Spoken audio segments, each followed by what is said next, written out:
Dude, how does this happen? I don't even think the movie knows, bro.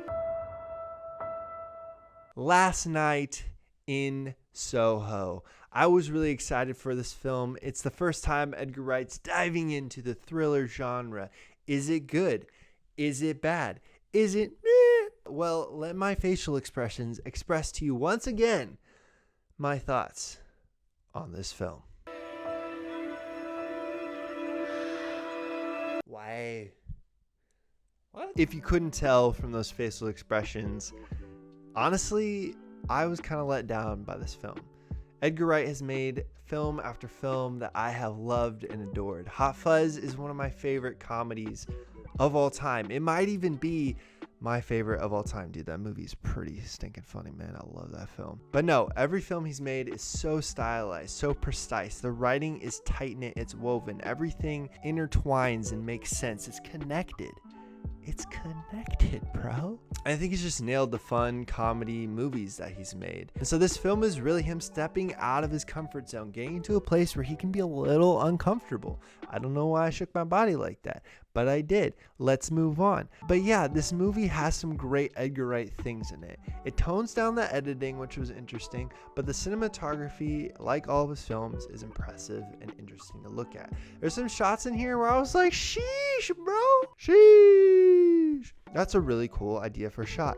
That's some really cool composition. There's some really great ideas here visually with color, composition, just the way the shot moves around the characters. It's really creative, and just in that self alone, it's kind of fun to see this film, I'm not gonna lie. But where this film really falters and where it fell short for me, to be honest, the script is just kind of muffled and a lot of things don't make sense. A lot of films have rules to their world, and this film, well, has rules to its world too. Kind of like how Harry Potter has rules with its magic, this film kind of should have rules with its like dream sequences, but the rules are never really established and how things happen doesn't really make sense. I don't want to dive into too much detail there, but there's something with the main character and her mom, and it doesn't really fully make sense why this mom thing is happening in the film, and it doesn't really tie in very well. And I think it's meant to help the main character like show her transformation, but that's really where the film didn't land for me. There didn't really seem to be something that the main character really clung to and learned by the end of the film, and it really felt like it should have had that. Like a lot of films need that, and this film definitely needed that, and that part of the film kind of fell flat. The first half flows really well and sets up the second half perfectly, but it's really the second half that kind of gets all muffled and all over the place. And the second half of the film is balancing two different stories going on with the main character. It's balancing this dream sequence where she's trying to figure out this crime from the past, and she's trying to be like a Sherlock Holmes, spying and figuring out clues and whatnot. But the other arc, she's trying to complete this fashion show and get all these dresses done, and it just kind of becomes an afterthought. And by the end of the film, when she's like, yay, I did so good with the fashion show, spoiler alert, not much of a spoiler though, but it just doesn't really land.